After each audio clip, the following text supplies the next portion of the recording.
Hi, ನಾನು Sandeep from tech in Kannada. ಇವತ್ತು ನನ್ನ ಮುಂದೆ ನಥಿಂಗ್ ಅವರು ಕಳಿಸಿರುವಂತ ಒಂದು ಸ್ಪೆಷಲ್ ಬಾಕ್ಸ್ ಇದೆ. ನೀವು ಆಲ್ರೆಡಿ ತಮ್ನೈಲ್ ಮತ್ತೆ ಟೈಟಲ್ ನೋಡಿ ಗೆಸ್ ಮಾಡಿರ್ತೀರಾ.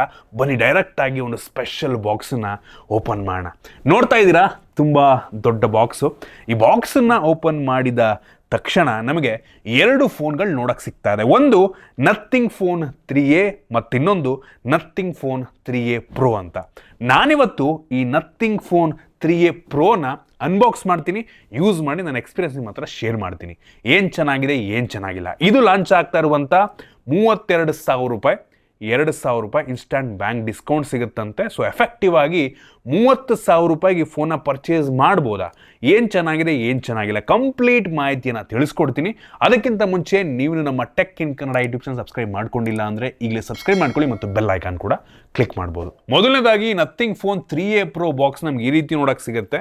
ಈ ದೊಡ್ಡ ಸ್ಪೆಷಲ್ ಬಾಕ್ಸ್ ಯಾವ ರೀತಿ ಇದೆಯೋ ಅದೇ ರೀತಿ ಮಿನಿಯೇಚರ್ ಬಾಕ್ಸ್ ರೀತಿ ಇದೆ. ನೋಡ್ತಾ ಇದ್ದೀರಾ ಆಯ್ತಾ, ಎರಡು ಕೂಡ ತುಂಬ ಸಿಮಿಲರ್ ಆಗಿ ಕಾಣುತ್ತೆ. ಸೊ ಮೊದಲನೇದಾಗಿ ಈ ಫೋನನ್ನು ಅನ್ಬಾಕ್ಸ್ ಮಾಡೋಣ. ಈ ಫೋನ್ ಬಾಕ್ಸ್ ತುಂಬ ಸಿಂಪಲ್ ಆಗಿದೆ. ಓಪನ್ ಮಾಡಿಬಿಟ್ಟು ಸ್ಲೈಡ್ ಮಾಡಿದ್ರೆ ಇದ್ರ ಒಳಗಡೆ ಇನ್ನೊಂದು ಸಣ್ಣ ಬಾಕ್ಸ್ ಸಿಗುತ್ತೆ.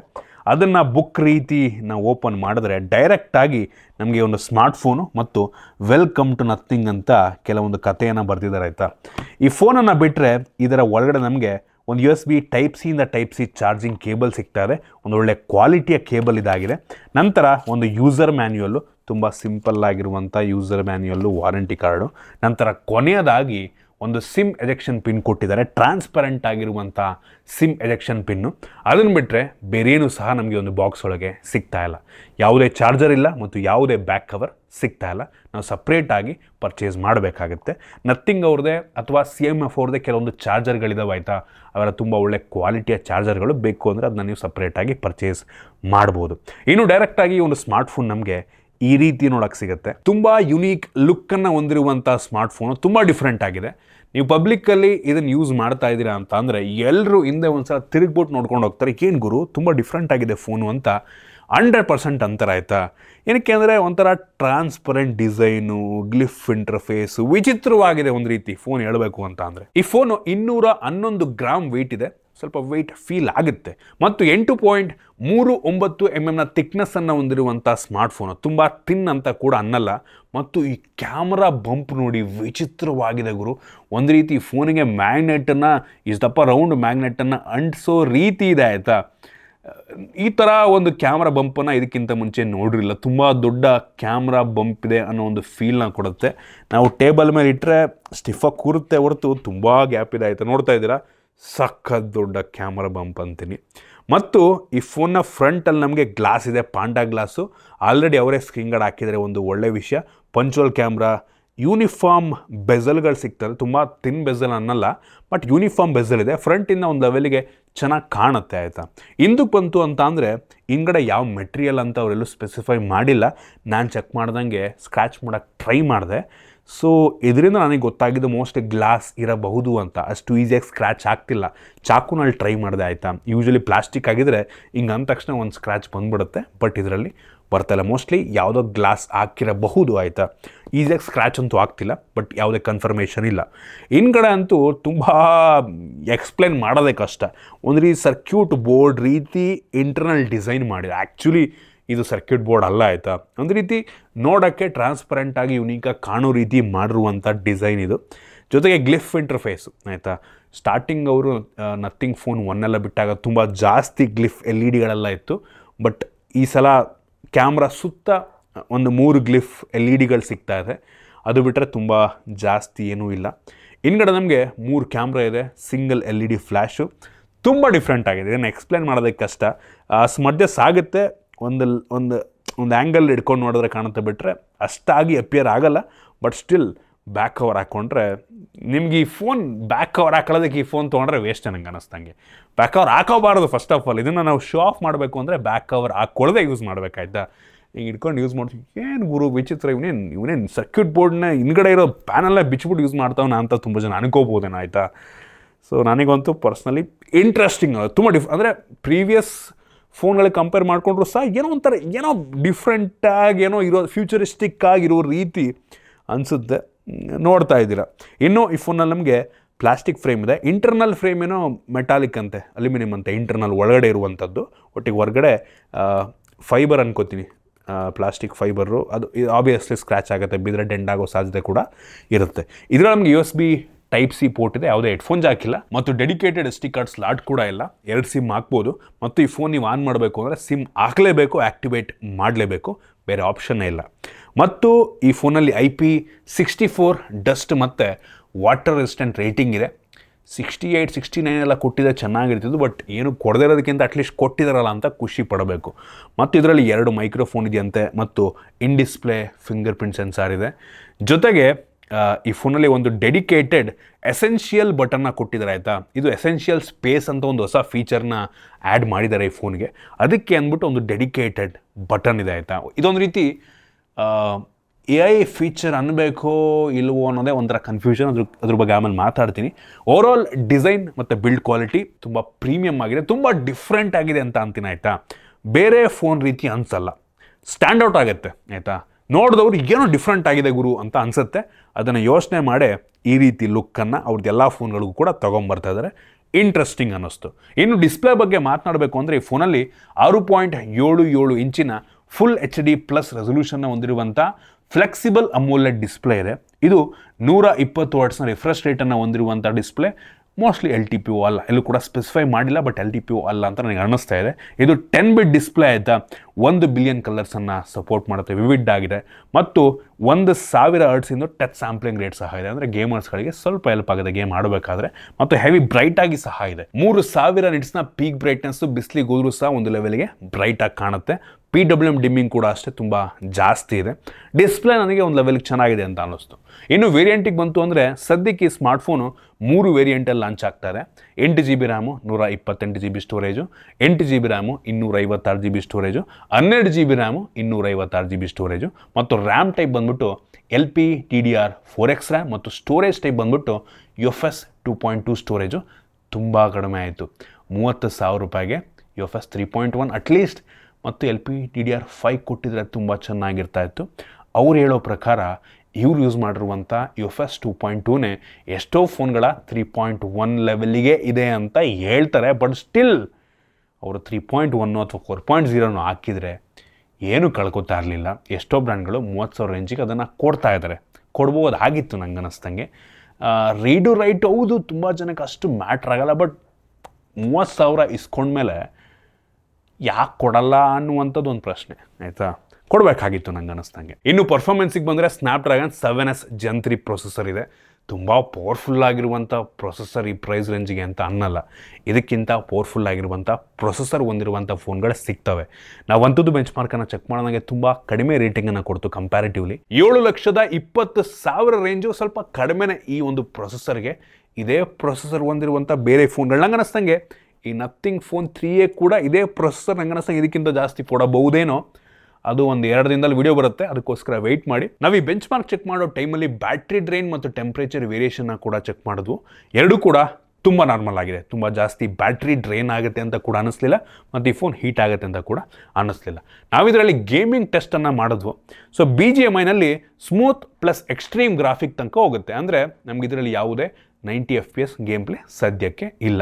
ಇದರಲ್ಲಿ ಬಟರಿ ಸ್ಮೂತ್ ಇದೆ, ತುಂಬ ಸ್ಮೂತಾಗಿ ಗೇಮ್ ಪ್ಲೇ ಆಡ್ಬೋದು. ಮತ್ತು ಮ್ಯಾಕ್ಸಿಮಮ್ ಅಂತ ಅಂದರೆ ಅಲ್ಟ್ರಾ HDR ಆಪ್ಷನ್ ಇದೆ, ಅದರಲ್ಲೂ ಕೂಡ ಅಪ್ ಟು ಅಲ್ಟ್ರಾ ಗ್ರಾಫಿಕ್ನಲ್ಲಿ ನಾವು ಆಡ್ಕೋಬೋದು. ನಂಗೆ ಅನ್ನಿಸ್ತಂಗೆ ಫ್ಯೂಚರ್ ಅಪ್ಡೇಟ್ನಲ್ಲಿ 90 FPS ಗೇಮ್ ಪ್ಲೇ ಸಪೋರ್ಟನ್ನು ಕೊಡಬಹುದು, ಸದ್ಯಕ್ಕಿಲ್ಲ.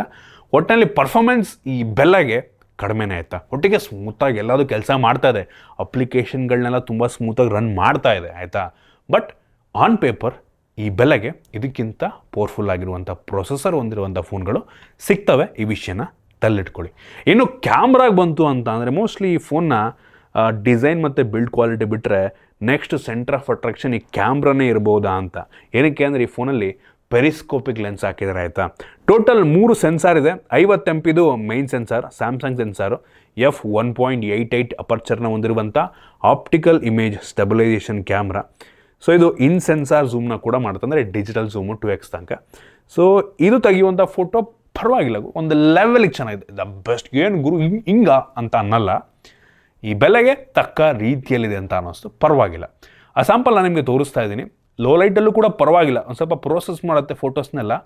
ನಾನು ಕೆಲವೊಂದು ಬೇರೆ ಫೋನ್ಗಳನ್ನೂ ಕೂಡ ಪಕ್ಕ ಇಟ್ಕೊಂಡು ಚೆಕ್ ಮಾಡ್ದಂಗೆ ಇದು ಮಾಡುವಂಥ ಪ್ರೋಸೆಸ್ ಮಚ್ ಬೆಟರ್ ಇದೆ, ಮತ್ತು ಈವನ್ ಡೀಟೇಲ್ಸ್ ಕೂಡ ಅಷ್ಟೇ ಲೋ ಲೈಟಲ್ಲಿ ಬೆಟರ್ ಇದೆ ಅಂತ ಅನ್ನಿಸ್ತು. ಆ ಸ್ಯಾಂಪಲ್ ನಾನು ನಿಮಗೆ ತೋರಿಸ್ತಾ ಇದ್ದೀನಿ. ಓಕೆ, ಏನೋ ಅನ್ಬಿಲೀವಬಲ್ ಅಂತ ಅನ್ನಲ್ಲ, ಒಟ್ಟಿಗೆ ಚೆನ್ನಾಗಿದೆ ಒಂದು ಲೆವೆಲ್ಗೆ.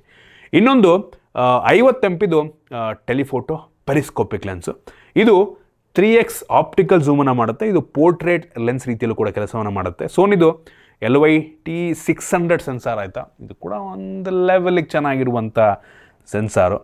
ನಿಮಗೆ ಡಿಜಿಟಲಿ ಇನ್ ಸೆನ್ಸಾರ್ ಅಂದರೆ ಇದು 50 MP ಆಗಿರೋದ್ರಿಂದ ಈವನ್ ರೆಸಲ್ಯೂಷನ್ ತುಂಬ ಚೆನ್ನಾಗಿ ಬರೋದ್ರಿಂದ ಇನ್ ಸೆನ್ಸಾರ್ 6x ತನಕ ಮಾಡಿದ್ರು ನಿಮಗೆ ಡೀಟೇಲ್ಸ್ ಚೆನ್ನಾಗೇ ಬರುತ್ತೆ ಒಂದು ಲೆವೆಲ್ಗೆ ಆಯಿತಾ. ಸೊ ಇದು ಪೋರ್ಟ್ರೇಟ್ ತೆಗಿಯೋ ಟೈಮಲ್ಲಿ ಯೂಸ್ ಆಗುತ್ತೆ.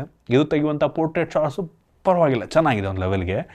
ಬೆಲೆ ನೋಡ್ಕೊಂಡು ಜಡ್ಜ್ ಮಾಡ್ಬೇಕು ಇದನ್ನು. ನಾವು 80-90 ಸಾವಿರ ರೂಪಾಯಿ ಕಂಪೇರ್ ಮಾಡೋದಕ್ಕಾಗಲ್ಲ ಅಲ್ಲಿರುವಂಥ ಕೆಲವೊಂದು ವಿವೋ ಫೋನ್ಗಳಿಗೆ. ಬಟ್ ಇದು ಚೆನ್ನಾಗಿ ಏರ್ ಡಿಟೆಕ್ಷನ್ ಎಲ್ಲ ಪರವಾಗಿಲ್ಲ, ಒಂದು ಲೆವೆಲಿಗೆ ಮಾಡುತ್ತೆ ಚೆನ್ನಾಗಿ. ಬೊಕ್ಕೆ ಎಲ್ಲ ಒಂದು ಲೆವೆಲಿಗೆ ನ್ಯಾಚುರಲ್ ಆಗಿ ಬರುತ್ತೆ, ತುಂಬ ಪ್ರೋಸೆಸ್ ಮಾಡುತ್ತೆ. ಔಟ್ಪುಟ್ ಪರವಾಗಿಲ್ಲ ಆಯಿತಾ. ಈ ಬೆಲೆಗೆ ಒಂದು ಲೆವೆಲಿಗೆ ಚೆನ್ನಾಗಿದೆ. ಆ ಸ್ಯಾಂಪಲ್ಗಳು ಕೂಡ ನಾನು ನಿಮಗೆ ತೋರಿಸ್ತಾ ಇದ್ದೀನಿ. ಇನ್ನೊಂದು 8 MP ultra wide angle lens ಇದೆ. ಇದು ವೈಡ್ ಆಗಿದೆ, ಕ್ಲಾರಿಟಿ ಪರವಾಗಿಲ್ಲ, ಓಕೆ ಅನ್ನಿಸ್ತು ನನಗೆ. ಝೂಮ್ ಮಾಡಿದ್ರೆ ಅಷ್ಟೊಂದು ಡೀಟೇಲ್ಸ್ ಇರಲ್ಲ, ಬಟ್ ಕ್ಲಾರಿಟಿ ನೋಡೋಕ್ಕೆ ಒಂದು ಲೆವೆಲಿಗೆ ವಿತೌಟ್ ಝೂಮು ಚೆನ್ನಾಗಿ ಕಾಣುತ್ತೆ. ಅದರ ಸ್ಯಾಂಪಲ್ನ ಕೂಡ ನಾನು ನಿಮಗೆ ತೋರಿಸ್ತಾ ಇದ್ದೀನಿ. ರೇರ್ ಕ್ಯಾಮ್ರಾ ಪರವಾಗಿಲ್ಲ, ಬೆಲೆಗೆ ಒಂದು ಲೆವೆಲಿಗೆ ಚೆನ್ನಾಗಿದೆ. ದ ಬೆಸ್ಟ್ ಅನ್ನಲ್ಲ, ಬೆಲೆಗೆ ತಕ್ಕ ರೀತಿಯಲ್ಲಿದೆ. ಇನ್ನು ಫ್ರಂಟ್ ಕ್ಯಾಮ್ರಾಗೆ ಬಂತು ಅಂದರೆ 50 MP ಫ್ರಂಟ್ ಕ್ಯಾಮ್ರಾ ಕೊಟ್ಟಿದ್ದಾರೆ. ಝೂಮ್ ಮಾಡಿದ್ರೆ ಡೀಟೇಲ್ ಕೂಡ ತುಂಬ ಚೆನ್ನಾಗಿರುತ್ತೆ. ಒಂದು ಲೆವೆಲಿಗೆ ವೈಡ್ ಆಗಿದೆ, ತುಂಬ ವೈಡ್ ಅನ್ನಲ್ಲ, ಒಂದು ಲೆವೆಲಿಗೆ ವೈಡ್ ಆಗಿದೆ. ಒಂದು ರೀತಿ ಚೆನ್ನಾಗಿ ಕಾಣೋ ರೀತಿ ಔಟ್ಪುಟ್ ಬರುತ್ತೆ ಆಯಿತಾ. ಸೊ ನನಗೇನೋ ಸೆಲ್ಫಿ ಕ್ಯಾಮ್ರಾ ಇಷ್ಟ ಆಯಿತು. ಡೀಟೇಲ್ಸ್ ಕೂಡ ತುಂಬ ಚೆನ್ನಾಗಿ ಬರುತ್ತೆ. ಲೋ ಲೈಟಲ್ಲಿ ಕೂಡ ಒಂದು ಲೆವೆಲಿಗೆ ಓಕೆ ಆಯಿತಾ. ನೀವು ಫ್ರಂಟ್ ಡಿಸ್ಪ್ಲೇ ಇದು ಮಾಡಿಕೊಂಡು ತೆಗಿಯುತ್ತೆ, ಒಂದು ಲೆವೆಲಿಗೆ ಪ್ರೊಸೆಸ್ ಮಾಡಿ ಚೆನ್ನಾಗಿ ಔಟ್ಪುಟನ್ನು ಕೊಡುತ್ತೆ. ಒಟ್ಟಿಗೆ ಝೂಮ್ ಮಾಡೋದು ಕೂಡ ಕ್ವಾಲಿಟಿ ಚೆನ್ನಾಗಿದೆ ಅಂತ ಅನ್ನಿಸ್ತು. ಫ್ರಂಟ್ ಕ್ಯಾಮ್ರಾ ಕೂಡ ಪರವಾಗಿಲ್ಲ, ಚೆನ್ನಾಗಿದೆ ಒಂದು ಲೆವೆಲ್ಗೆ. ವಿಡಿಯೋಗ್ರಫಿಗೆ ಬಂತು ಅಂತ ಅಂದರೆ ಫ್ರಂಟು ಮತ್ತು ಬ್ಯಾಕ್ ಎರಡೂ ಸಹ 4K 30 FPS ವಿಡಿಯೋ ರೆಕಾರ್ಡ್ ಮಾಡ್ತವೆ. ರೇರ್ ಕ್ಯಾಮ್ರಾಗೆ 60 FPS ಕೊಟ್ಟಿದ್ರೆ 4K 60 ಕೊಟ್ಟಿದ್ರೆ ಚೆನ್ನಾಗಿರ್ತಾ ಇತ್ತು. ಫ್ರಂಟ್ ಓಕೆ 4K 30, ರೇರ್ಗಾರ ಕೊಡಬೇಕಾಗಿತ್ತು. ಬಟ್ ಎರಡೂ ಕೂಡ 4K ಇರೋದ್ರಿಂದ ಓಕೆ ಅಂತೀನಿ. ಮತ್ತು ಸ್ಟೇಬಲ್ ಇದೆ ತುಂಬ. ನಾವು ವಿಡಿಯೋ ಶೂಟ್ ಮಾಡಿದಾಗ ರೇರಲ್ಲಿ ಒಂದು ಲೆವೆಲಿಗೆ ತೋರಿಸ್ತಾ ಇದ್ದೀನಿ ನಾನು ನಿಮಗೆ, ಒಂದು ಲೆವೆಲಿಗೆ ಸ್ಟೇಬಲ್ ಔಟ್ಪುಟ್, ಒಂದು ಲೆವೆಲಿಗೆ ಸ್ಟೇಬಲ್ ಔಟ್ಪುಟ್ಟು. ಏನು ಗುರು ಈ ಲೆವೆಲ್ ಸ್ಟೇಬಲ್ ಅನ್ನಲ್ಲ ನಾನು ಆಯಿತಾ. ನನಗೆ ಇದಕ್ಕಿಂತ ಬೆಟರ್ ನೋಡಿದ್ದೀನಿ ಈ ಪ್ರೈಸ್ ರೇಂಜಲ್ಲ ಆಯಿತಾ. ನಾವು ಅಂದರೆ 70-80 ಸಾವಿರದಲ್ಲಿ ಇದಕ್ಕಿಂತ ಸ್ಟೇಬಲ್ ಬರುತ್ತೆ. ಈ ಬೆಲೆಗೆ ಓಕೆ ಒಂದು ಲೆವೆಲಿಗೆ ಚೆನ್ನಾಗಿದೆ. ಬಟ್ ನಾನು ಕೆಲವೊಂದು ಕಡೆ ನಾವು ಎಕ್ಸ್ಪೀರಿಯೆನ್ಸ್ ಮಾಡಿದ್ದೇನಪ್ಪ ಅಂತ ಅಂದರೆ ಲೈಟಿಂಗ್ ಕಂಡೀಷನಿಗೆ ತಕ್ಕಂಗೆ ಅದು ಸಡನ್ನಾಗಿ ಆ ಒಂದು ಇಮೇಜ್ ನಾವೇನು ಶೂಟ್ ಮಾಡ್ತಿರ್ತೀವಿ ಅದು ಕಲರ್ಸನ್ನು ಪಟ್ಟಂತ ಸ್ವಿಚ್ ಮಾಡಿಬಿಡುತ್ತೆ ಅಂತ ಅನ್ನಿಸ್ತು ನನಗೆ ಮಧ್ಯದಲ್ಲಿ. ಅದು ಒಂದು ಸ್ವಲ್ಪ ಕೆಲವೊಂದು ಟೈಮ್ ವಿಚಿತ್ರ ಅನಿಸುತ್ತೆ. ಒಂಥರ ನೋಡ್ಬೇಕಾದ್ರೆ ಏನು ಗುರು ಈ ಥರ ಕಲರ್ ಮಧ್ಯದಲ್ಲಿ ಒಂಥರ ಚೇಂಜ್ ಆಗ್ತಾಯಿದೆ. ಕೆಲವೊಂದು ಸ್ಯಾಂಪಲ್ ನಾನು ನಿಮಗೆ ತೋರಿಸ್ತೇನೆ. ಈ ರೀತಿ ಮಧ್ಯದಲ್ಲಿ ಚೇಂಜ್ ಮಾಡ್ತಾಯಿದೆ. ಮೋಸ್ಟ್ಲಿ ಅದನ್ನು ಫ್ಯೂಚರ್ ಅಪ್ಡೇಟ್ನಲ್ಲಿ ಫಿಕ್ಸ್ ಮಾಡ್ಬೋದೇನೋ, ಇದೆಲ್ಲ ಫಿಕ್ಸಬಲ್ ಪ್ರಾಬ್ಲಮ್ಸು. ಒಟ್ಟಿಗೆ ಸದ್ಯಕ್ಕೆ ನಾನು ಅದನ್ನು ಫೇಸ್ ಮಾಡಿದೆ. ಬರೀ ವೀಡಿಯೋದಲ್ಲಿ ಆ ರೀತಿ ಆಗ್ತಾಯಿದೆ ಆಯಿತಾ. ಮಧ್ಯದಲ್ಲಿ ಪಟ್ ಅಂತ ಸ್ವಿಚ್ ಮಾಡಿಬಿಡುತ್ತೆ ಲೈಟಿಂಗ್ ಇದನ್ನೆಲ್ಲ. ಅದನ್ನು ಬಿಟ್ಟರೆ ಓವರಾಲ್ ಕ್ಯಾಮ್ರಾ ಪರವಾಗಿಲ್ಲ, ಒಂದು ಲೆವೆಲಿಗೆ ಚೆನ್ನಾಗಿದೆ. ಆ ಪ್ರತಿಯೊಂದು ಸ್ಯಾಂಪಲ್ ನಾನು ನಿಮಗೆ ತೋರಿಸ್ತಾ ಇದ್ದೀನಿ. ಮತ್ತು ಇದರಲ್ಲಿ ಕೆಲವೊಂದು AI ಫೀಚರ್ಗಳಿದ್ದಾವೆ. ಅಂದರೆ ಗೂಗಲ್ ಫೋಟೋಸ್ AI ಫೀಚರ್ನ ಅವ್ರದ್ದು ಗ್ಯಾಲರಿಯಲ್ಲೇ ಕೊಟ್ಬಿಟ್ಟಿದೆ. ಅವ್ರದ್ದು ಒಂದು ಗ್ಯಾಲರಿ ಅಪ್ಲಿಕೇಶನ್ ಇದೆ ಆಯಿತಾ, ಗ್ಯಾಲರಿ ಅಂತ. ಸೊ ಇದರಲ್ಲಿ ನಮಗೆ ಗೂಗಲ್ ಫೋಟೋಸಿಂದ ಏನೆಲ್ಲ ಫೀಚರ್ ಇದೆ ಅದನ್ನು ಇದರೊಳಗೆ ಕೊಟ್ಬಿಟ್ಟಿದ್ದಾರೆ, ಇಂಟಿಗ್ರೇಟ್ ಮಾಡಿರೋ ರೀತಿ ಇದೆ ಆಯಿತಾ. ಒಂದು ರೀತಿ ಗೂಗಲ್ ಫೋಟೋಸನ್ನೇ ಏನೋ ಎಡಿಟಿಂಗನ್ನು ಡಿಫ್ರೆಂಟಾಗಿ ಇದಕ್ಕೆ ಇಂಟಿಗ್ರೇಟ್ ಮಾಡಿರೋ ಥರ ಇದೆ. ಸೊ ನಿಮ್ಗೆ ಇದರಲ್ಲಿ ಆಬ್ಜೆಕ್ಟ್ ಎರೇಸಿಂಗ್ ಫೀಚರ್ ಎಲ್ಲ ಸಿಗೋಲ್ಲ, ಅದು ಕೆಲವೊಂದು ಬೇಸಿಕ್ ಎಡಿಟಿಂಗ್ಗಳನ್ನು ಮಾಡ್ಕೋಬೋದು. ಇನ್ನು AIಗೆ ಬಂತು ಅಂದರೆ ಸರ್ಕಲ್ ಟು ಸರ್ಚ್ ಫೀಚರ್ ಇದೆ. ನಮ್ಗೆ ಇತ್ತೀಚೆಗೆ ಎಲ್ಲ ಫೋನ್ಗಳಲ್ಲೂ ಸಹ ಇದು ಬರ್ತಾ ಇದೆ. ಮತ್ತು ಆಗಲೇ ಹೇಳ್ದಂಗೆ ಇದರಲ್ಲಿರುವಂಥ ಎಸೆನ್ಷಿಯಲ್ ಬಟನ್ನು. ಸೊ ಇದು ತುಂಬ ಸಿಂಪಲ್ಲಾಗಿ ಇದನ್ನು ಎಕ್ಸ್ಪ್ಲೇನ್ ಮಾಡಬೇಕು ಅಂತ ಅಂದರೆ ನಿಮ್ಮ ಡೇ ಟು ಡೇ ಟಾಸ್ಕನ್ನು ಈಸಿ ಮಾಡೋದಕ್ಕೆ ಇವ್ರು ಕೊಟ್ಟಿರುವಂಥ ಒಂದು ಫೀಚರ್ ಆಯಿತಾ. ಸೊ ಇದೇನಪ್ಪ ಮಾಡುತ್ತೆ ಅಂತ ಅಂದರೆ ಇವೇನಾದರೂ ಮರ್ತೋಗ್ತೀರಾ ಅಂತ ಅಂದರೆ ರಿಮೈಂಡ್ ಮಾಡುವಂಥ ಫೀಚರ್ ಇದೆ. ಫಾರ್ ಎಕ್ಸಾಂಪಲ್ ನೀವು ಏನೋ ನೋಡ್ತಾ ಇರ್ತೀರ ಸೋಷಿಯಲ್ ಮೀಡಿಯಾದಲ್ಲಿ, ಯಾವುದೋ ಕಾನ್ಸರ್ಟ್ ಇರುತ್ತೆ, ಅದನ್ನು ಬುಕ್ ಮಾಡ್ಕೋಬೇಕು. ನೀವೇನು ಮಾಡ್ಬೋದು ಅಂದರೆ ಈ ಒಂದು ಬಟನ್ನ ನೀವು ಒಂದು ಸಿಂಗಲ್ ಟ್ಯಾಪ್ ಮಾಡಿದ್ರೆ ಅಥವಾ ಲಾಂಗ್ ಪ್ರೆಸ್ ಮಾಡಿದ್ರೆ, ಸಿಂಗಲ್ ಟ್ಯಾಪ್ ಮಾಡಿದ್ರೆ ನೀವೇ ನೋಟನ್ನು ಟೈಪ್ ಮಾಡಿಬಿಟ್ಟು ರಿಮೈಂಡರ್ಗೆ ಆ್ಯಡ್ ಮಾಡ್ಕೋಬೋದು. ಅದು ಹೋಗ್ಬಿಟ್ಟು ಎಸೆನ್ಷಿಯಲ್ ಸ್ಪೇಸಲ್ಲಿ ಕೂತ್ಕೊಳ್ಳುತ್ತೆ. ಅಥವಾ ನೀವು ವಾಯ್ಸ್ ನೋಟನ್ನು ಕೂಡ ಕೊಡ್ಬೋದು. ಏನೋ ನೋಡ್ತಾ ಇರ್ತೀರ, ಅದನ್ನು ನೀವು ಲಾಂಗ್ ಪ್ರೆಸ್ ಮಾಡಿ ವಾಯ್ಸ್ ನೋಟನ್ನು ಕೊಟ್ಟರೆ ಅದು ಟೆಕ್ಸ್ಟಿಗೆ ಕನ್ವರ್ಟ್ ಕೂಡ ಮಾಡ್ಕೊಳ್ಳುತ್ತೆ. ಅದನ್ನು ಅಂದರೆ ಅದ್ರೊಳಗಡೆ ಏನೆಲ್ಲ ಇದೆ ಅದನ್ನು ಅದು ಸಮ್ಮರೈಸ್ ಮಾಡಿಕೊಂಡು ಅದನ್ನೆಲ್ಲ ಆ್ಯಡ್ ಮಾಡಿಡುತ್ತೆ ಸ್ಪೇಸಲ್ಲಿ. ಅಂದರೆ ನಿಮಗೆ ರಿಮೈಂಡ್ ಮಾಡೋ ರೀತಿ ಏನೋ ನೋಡ್ತಾ ಇರ್ತೀರ, ನಾನು ತರಕಾರಿ ತಗೊಳ್ಳೋದು ನೆನಪಿಸ್ಕೋಬೇಕು ಅಂದರೆ ಲಾಂಗ್ ಪ್ರೆಸ್ ಮಾಡಿ ವಾಯ್ಸ್ ಹೇಳಿ ಸಾಕು, ನನಗೆ ಸ್ವಲ್ಪ ಹೊತ್ತು ಬಿಟ್ಬಿಟ್ಟು ಇಷ್ಟು ನಿಮಿಷ ಬಿಟ್ಬಿಟ್ಟು ಬೇಕಾದರೆ ರಿಮೈಂಡ್ ಮಾಡೋದಕ್ಕೆ ಹೇಳ್ಬೋದು ನೀವು, ತರಕಾರಿ ತರೋದಕ್ಕಾಗಲಿ ಅಥವಾ ಏನೋದಕ್ಕಾಗಲಿ, ಒಂದು ಮೂವಿ ನೋಡೋದಕ್ಕಾಗಲಿ, ಮೂವಿ ಟಿಕೆಟ್ ಬುಕ್ ಮಾಡೋದಕ್ಕಾಗಲಿ, ಈ ರೀತಿ ಎಲ್ಲದನ್ನು ಕೂಡ ನಾವು ಓದ್ಕೊಂಡು ಅಂದರೆ ಅದೊಂದು ರೀತಿ ಆರ್ಗನೈಸ್ ಮಾಡಿಡುತ್ತೆ. ನೀವು ಟಾಸ್ಕ್ ಕಂಪ್ಲೀಟ್ ಮಾಡ್ದಂಗೆ ಅದನ್ನು ಕ್ಲಿಯರ್ ಕೂಡ ಮಾಡ್ಬೋದು. ಸೊ ಸಿಮ್ಲರ್ ಫೀಚರ್ ಮೊನ್ನೆ ನಮಗೆ ಸ್ಯಾಮ್ಸಂಗಲ್ಲೂ ಕೂಡ ಸಿಕ್ತು. ಅದನ್ನು ಹೊಸದಾಗಿ ನವ್ ಬ್ರೀಫ್ ಅಂತ ಅವರು ಒಂದು ಫೀಚರ್ನ ಆ್ಯಡ್ ಮಾಡಿದ್ರು, ತುಂಬ ಸಿಮ್ಲರ್ ಆಗಿರುವಂಥ ಫೀಚರು. ಸೊ ಇವರು ಸ್ವಲ್ಪ ಇನ್ನೂ ಚೆನ್ನಾಗಿ ಆರ್ಗನೈಸ್ ಮಾಡಿರೋ ರೀತಿ ಇದೆ ಆಯಿತಾ. ನಂಗೆ ಗೊತ್ತಿಲ್ಲ ನಮ್ಮ ಇಂಡಿಯಾದಲ್ಲಿ ಇದನ್ನು ಎಷ್ಟು ಜನ ಯೂಸ್ ಮಾಡ್ತಾರೆ ಅಂತ, ಅದಕ್ಕೆ ಅಂತಲೇ ಒಂದು ಡೆಡಿಕೇಟೆಡ್ ಬಟನ್ ಕೂಡ ಕೊಟ್ಟಿದ್ದಾರೆ, ಕ್ರೋಮ್ ಫಿನಿಷನ್ನು ಹೊಂದಿರುವಂಥ ಬಟನ್ನು. ಪವರ್ ಬಟನ್ ಕೆಳಗಡೆ ಇದೆ. ಕೆಲವು ಜನಕ್ಕೆ ಈ ಪವರ್ ಬಟನ್ ಸ್ವಲ್ಪ ಮೇಲಿದೆ ಅಂತ ಅನ್ನಿಸ್ಬೋದು, ಸ್ವಲ್ಪ ಕೆಳಗಿದೆ ಅನ್ನಿಸ್ಬೋದು. ನಿಮ್ಮ ಕೈದು ಫಿಂಗರ್ ಸೈಜ್ ಮೇಲೆ ಡಿಪೆಂಡ್ ಆಗುತ್ತೆ. ಕೆಲವು ಜನಕ್ಕೆ ಕನ್ವೀನಿಯೆಂಟ್ ಅನ್ನಿಸ್ಬೋದು. ಲಾಸ್ಟ್ ಒಂದು CMF ಫೋನಲ್ಲಿ ಕೆಲವು ಜನಕ್ಕೆ ಅದು ಮೇಲಿದೆ ಅಂತ ಅನಿಸಿರುತ್ತೆ, ಕೆಲವು ಜನಕ್ಕೆ ಕೆಳಗಡೆ ಇದೆ ಅಂತ ಅನಿಸಿರುತ್ತೆ. ಸೊ ಇದು ಕರೆಕ್ಟಾಗಿ ಮಧ್ಯಲ್ಲಿದೆ, ಒಂದು ಲೆವೆಲಿಗೆ ಮಧ್ಯಲ್ಲಿದೆ. ಸೊ ನೋಡಿ, ನೀವು ತಗೋಬೇಕಾದ್ರೆ ನಿಮ್ಗೆ ಅದು ಮ್ಯಾಟ್ರ್ ಆಗುತ್ತೆ ಅಂತ ಅಂದರೆ ಹೇಳ್ಬಿಟ್ಟಿದ್ದೀನಿ ಆಯಿತಾ, ಕನ್ಫ್ಯೂಸ್ ಆಗಬೇಡಿ. ಕೆಲವೊಂದು ಟೈಮು ಈ ಪವರ್ ಬಟನ್ ಪ್ರೆಸ್ ಮಾಡೋ ಬರದಲ್ಲಿ ಮಿಸ್ ಆಗಿ ಈ ಎಸೆನ್ಷಿಯಲ್ ಬಟನ್ನ ಕೂಡ ನಾವು ಪ್ರೆಸ್ ಮಾಡಬಹುದು ಆಯಿತಾ, ಅದೇ ಜಾಗದಲ್ಲಿರೋದ್ರಿಂದ ಮಿಸ್ ಆಗಬಹುದು. ಸೊ ಇನ್ನು ಇದರಲ್ಲಿರುವಂಥ ಸೆಕ್ಯೂರಿಟಿ ಬಗ್ಗೆ ಮಾತನಾಡಬೇಕು ಅಂತ ಅಂದರೆ ನಮಗೆ optical in display, fingerprint sensor ಇದೆ, ಫೇಸ್ ಅನ್ಲಾಕ್ಸ್ ಆಗಿದೆ ಮತ್ತು ವೈಡ್ L1 ಸೆಕ್ಯೂರಿಟಿ ಕೂಡ ಸಿಗ್ತಾ ಇದೆ. ಮತ್ತು 5000 mAh ಕೆಪಾಸಿಟಿ ಬ್ಯಾಟ್ರಿ ಮತ್ತು ಬಾಕ್ಸ್ ಒಳಗೆ ಯಾವುದೇ ಚಾರ್ಜರ್ ಇಲ್ಲ. ಬಟ್ ಈ ಫೋನು 50 ವ್ಯಾಟಲ್ಲಿ ಫಾಸ್ಟ್ ಚಾರ್ಜ್ ಮಾಡುತ್ತೆ. ಅದನ್ನು ನೀವು ಸಪ್ರೇಟಾಗಿ ಚಾರ್ಜರ್ನ ಪರ್ಚೇಸ್ ಮಾಡ್ಬೋದು. ಇನ್ನು OSಗೆ ಬಂತು ಅಂತ ಅಂದರೆ ನಮ್ಗೆ ಇದರಲ್ಲಿ ನಥಿಂಗ್ OS 3.1 ಸಿಗ್ತಾ ಇದೆ. ಆ್ಯಂಡ್ರಾಯ್ಡ್ 15 ಬೇಸ್ ಮೇಲೆ ರನ್ ಆಗ್ತಿರುವಂಥ OS, ತುಂಬ ಕ್ಲೀನ್ OS ಆಯಿತಾ. ನನಗಂತೂ ಪರ್ಸ್ನಲಿ ಈ OS ತುಂಬ ಇಷ್ಟ ಆಗುವಂಥ OS. ಏನಕ್ಕೆ ಅಂದರೆ ಒಂದು ಸ್ಟಾಕ್ ಆ್ಯಂಡ್ರಾಯ್ಡ್ ಎಕ್ಸ್ಪೀರಿಯೆನ್ಸ್ ನಮಗೆ ಕೊಡುತ್ತೆ, ತುಂಬ ಸ್ಮೂತಾಗಿದೆ, ಸಖತ್ ಆಪ್ಟಿಮೈಸ್ ಮಾಡಿದ್ದಾರೆ. ಹೇಳ್ತೀನಲ್ಲ, ಈ OS ಸದ್ಯಕ್ಕೆ ಯಾವುದೇ ಬೇರೆ ಫೋನ್ಗಳ OSಗೆ ಕಂಪೇರ್ ಮಾಡಿದ್ರೂ ಸಹ ಮಚ್ ಬೆಟರ್ ಇದೆ ಆಯಿತಾ, ಸಖತ್ತಾಗಿದೆ. ಜೊತೆಗೆ ನಮಗಿದರಲ್ಲಿ ಈ ಗ್ಲಿಫ್ ಇಂಟರ್ಫೇಸ್ನ ನೀವು ಕಸ್ಟಮೈಸ್ ಕೂಡ ಮಾಡ್ಕೋಬೋದು. ಸೆಟ್ಟಿಂಗ್ ಹೋದರೆ ಅಲ್ಲೇ ನಿಮಗೆ ಗ್ಲಿಫನ್ನು ಎಲ್ಲಿ ಬರಬೇಕು ಎಲ್ಲಿ ಬರಬಾರ್ದು, LED ಆನ್ ಆಗಬೇಕು ಆಗಬಾರ್ದು, ಸೊ ಈ ರೀತಿ ಫೀಚರ್ಗಳೆಲ್ಲ ಇದ್ದಾವೆ. ಮತ್ತು ನೀವು ಈ ಮ್ಯೂಸಿಕನ್ನು ಕಂಪೋಸ್ ಕೂಡ ಮಾಡ್ಬೋದಾಯ್ತಾ. ಇದರೊಳಗಡೆ ಒಂದು ಅಪ್ಲಿಕೇಶನ್ ಥರ ಕೊಟ್ಟಿದ್ದಾರೆ ಕಂಪೋಸ್ ಮಾಡೋದಕ್ಕೆ. ನೋಡಿ, ನಿಮಗೆ ಅಂದರೆ ಇಲ್ಲಿ ರೆಕಾರ್ಡ್ ಮಾಡಿಕೊಂಡ್ರೆ ನಿಮ್ಗೆ ಹೆಂಗೆ ಬೇಕು ಒಂದು ಮ್ಯೂಸಿಕ್ಕನ್ನು ನೀವೇ ಮಾಡ್ಕೊಂಡು ಅದನ್ನೇ ರಿಂಗ್ ಟೋನ್ ಬೇಕಾದ್ರೆ ಇಡ್ಬೋದು. ಸೊ ಹೊಸದಾಗಿ ಒಂದು ಫೀಚರ್ನ ಆ್ಯಡ್ ಮಾಡಿದ್ದಾರೆ. ಈ ಗ್ಲಿಫ್ ಒಂದು ರೀತಿ ಟೈಮರ್ ರೀತಿಯಲ್ಲೂ ಕೂಡ ಕೆಲಸವನ್ನು ಮಾಡುತ್ತೆ. ಚಾರ್ಜ್ ಹಾಕಿದ್ರೆ ಬ್ಯಾಟ್ರಿ ಎಷ್ಟು ಚಾರ್ಜ್ ಆಗಿದೆ ಅಂತ ಈ ಒಂದು ಇಂಡಿಕೇಟರ್ ಮುಖಾಂತರ ನೋಡ್ಕೋಬೋದು. ಫೋನ್ದು ಕ್ಯಾಮ್ರಾ ಓಪನ್ ಮಾಡಿ ಫ್ಲ್ಯಾಶ್ ರೀತಿ ಬೇಕಾದರೂ ಯೂಸ್ ಮಾಡ್ಬೋದು. ಸಾಂಗ್ ಪ್ಲೇ ಆದಾಗ ಬ್ಲಿಂಕ್ ಆಗುತ್ತೆ. ಈ ರೀತಿ ಕೆಲವೊಂದು ಫೀಚರ್ನೆಲ್ಲ ಮುಂಚೆನೂ ಇತ್ತು, ಈಗಲೂ ಸಹ ಇದನ್ನು ಯೂಸ್ ಮಾಡ್ಕೋಬೋದು. OS ನನಗಂತೂ ಹೆವಿ ಇಂಪ್ರೆಸಿವ್ OS ಅಂತೀನಿ. ಮತ್ತು ಈ ಫೋನ್ಗೆ 3 ವರ್ಷಗಳ ಆ್ಯಂಡ್ರಾಯ್ಡ್ ಅಪ್ಡೇಟ್ ಕೊಡ್ತಾರಂತೆ ಮತ್ತು 4 ವರ್ಷಗಳ ಸೆಕ್ಯೂರಿಟಿ ಪ್ಯಾಚನ್ನು ಕೊಡ್ತಾರಂತೆ. ಅಟ್ಲೀಸ್ಟ್ 4 ವರ್ಷ OS ಅಪ್ಡೇಟ್ ಕೊಟ್ಟಿದ್ರೆ ಚೆನ್ನಾಗಿರ್ತಾ ಇತ್ತು ನಂಗೆ ಅನ್ನಿಸ್ದಂಗೆ. ಬಟ್ ಸ್ಟಿಲ್ ಓಕೆ ಅಂತೀನಿ. 30,000 ರೂಪಾಯಿಗೆ ಓಕೆ ಕೊಟ್ಟಿದ್ರೆ ಇನ್ನೂ ಚೆನ್ನಾಗಿರ್ತಿತ್ತು. ಇತ್ತೀಚೆಗೆ ಸ್ಯಾಮ್ಸಂಗ್ ಅವರು 10,000 ರೂಪಾಯಿಗೆಲ್ಲ 4 ವರ್ಷ OS ಅಪ್ಡೇಟ್ ಕೊಡ್ತಾರಂತೆ. ಅದು ಹೆಂಗೆ ಅಂತ ಗೊತ್ತಿಲ್ಲ. ಇದನ್ನು ಬಿಟ್ಟರೆ ನಮಗೆ ಅಷ್ಟಾಗಿ ಇದರಲ್ಲಿ AI ಫೀಚರ್ನ ಕೊಟ್ಟಿದ್ದಾರೆ ಅಂತ ನಾನಲ್ಲ ಆಯಿತಾ. ಈ OSನಲ್ಲಿ ಅಂದರೆ ಬೇರೆ ಫೋನ್ಗಳಲ್ಲಿರೋಷ್ಟು AI ಫೀಚರ್ ಇದೆ ಅಂತ ಸದ್ಯಕ್ಕೆ ಕಾಣಲ್ಲ. ಮೋಸ್ಟ್ಲಿ ಫ್ಯೂಚರ್ ಅಪ್ಡೇಟ್ನಲ್ಲಿ ಬರಬಹುದೇನೋ, ಡಿಪೆಂಡ್ಸ್. ನಿಮಗೆ ಅದರ ಅವಶ್ಯಕತೆ ಇದ್ದರೆ ನೋಡಿ, ಸರ್ಕಲ್ಡ್ ಸರ್ಚ್ ಇದೆ. ಅದು ಬಿಟ್ಟರೆ ನಿಮಗೆ ಕೆಲವೊಂದು ಫೋಟೋಸ್ನ ಎನ್ಹಾನ್ಸ್ ಮಾಡುವಂಥದ್ದಾಗಿರ್ಬೋದು, ಇದನ್ನು ಕಟ್ಔಟ್ ಮಾಡೋದಾಗಿರ್ಬೋದು, ಲೈವ್ ಕ್ಯಾಪ್ಷನ್ದಾಗಿರ್ಬೋದು, ಈ ರೀತಿ ಕೆಲವೊಂದು ಫೀಚರ್ಗಳಿದ್ದಾವೆ. ಮತ್ತು ಎಸೆನ್ಷಿಯಲ್ ಸ್ಪೇಸ್ ಒಳಗಡೆ ನೀವು ಸಮ್ಮರೈಸ್ ಮಾಡ್ಕೋಬೋದು. ಅಂದರೆ ನೀವು ರೆಕಾರ್ಡ್ ಮಾಡಿದ್ದನ್ನು ಅದು ಸಮ್ಮರೈಸ್ ಮಾಡುತ್ತೆ. ಅದು ಬಿಟ್ಟರೆ ಹೊರಗಡೆ ಫೀಚರ್ಗಳು ಸ್ವಲ್ಪ ಕಡಿಮೆ ಇದೆ. ಇನ್ನು ಸ್ಪೀಕರಿಗೆ ಬಂತು ಅಂತ ಅಂದರೆ ಡ್ಯುಯಲ್ ಸ್ಟೀರಿಯೋ ಸ್ಪೀಕರ್ ಇದೆ. ಸ್ಪೀಕರ್ನ ಕ್ಲಾರಿಟಿ ಚೆನ್ನಾಗಿದೆ, ತುಂಬ ಜೋರಾಗಿ ಕೂಡ ಕೇಳುತ್ತೆ. ನನಗೆ ಪರ್ಸ್ನಲಿ ಸ್ಪೀಕರ್ ತುಂಬ ಇಷ್ಟ ಆಯಿತು. ಇನ್ನು ಕನೆಕ್ಟಿವಿಟಿಗೆ ಬಂತು ಅಂತ ಅಂದರೆ ಡ್ಯುಯಲ್ ಬ್ಯಾಂಡ್ನ ಜೊತೆಗೆ Wi-Fi 6 ಕೂಡ ಇದೆ, ಸೂಪರ್ ವಿಷಯ. ಮತ್ತು ಬ್ಲೂಟೂತ್ 5.4 ಸಹ ಕೊಟ್ಟಿದ್ದಾರೆ. NFC ಇದೆ, ಒಂದು ಒಳ್ಳೆಯ ವಿಷಯ. ಗೂಗಲ್ ಪೇ ಮುಖಾಂತರ ನೀವು NFC through tap and pay ಕೆಲಸವನ್ನು ಮಾಡುತ್ತಂತೆ ಒಟ್ಟಿಗೆ, ಸೂಪರ್ ವಿಷಯ. ಮತ್ತು ನಮ್ಮ ದೇಶದ ಒಂದು 10 ರಿಂದ 11 5G ಬ್ಯಾಂಡ್ಗಳು ಸಪೋರ್ಟ್ ಆಗ್ತವೆ, ತಲೆ ಕೆಡಿಸ್ಕೊಳ್ಳುವಂಥ ಅವಶ್ಯಕತೆ ಇಲ್ಲ. ಮತ್ತು ಕ್ಯಾರಿಯರ್ ಅಗ್ರಿಗೇಷನ್ ಕೂಡ ಸಿಗ್ತಾ ಇದೆ. ಅವಶ್ಯಕತೆ ಇರುವಂಥ ಎಲ್ಲ ಸೆನ್ಸರ್ಸ್ನ ಕೂಡ ಆ್ಯಡ್ ಮಾಡಿದ್ದಾರೆ. ಸೊ ನೀವು ಹಾಗಾದರೆ ಕೇಳ್ಬೋದು, ಈ ಫೋನ್ನ ಈ ಪ್ರೈಸ್ ರೇಂಜಿಗೆ ಪರ್ಚೇಸ್ ಮಾಡ್ಬೋದಾ ಅಂತ. ಸೊ ಡಿಪೆಂಡ್ಸ್ ಆಯಿತಾ.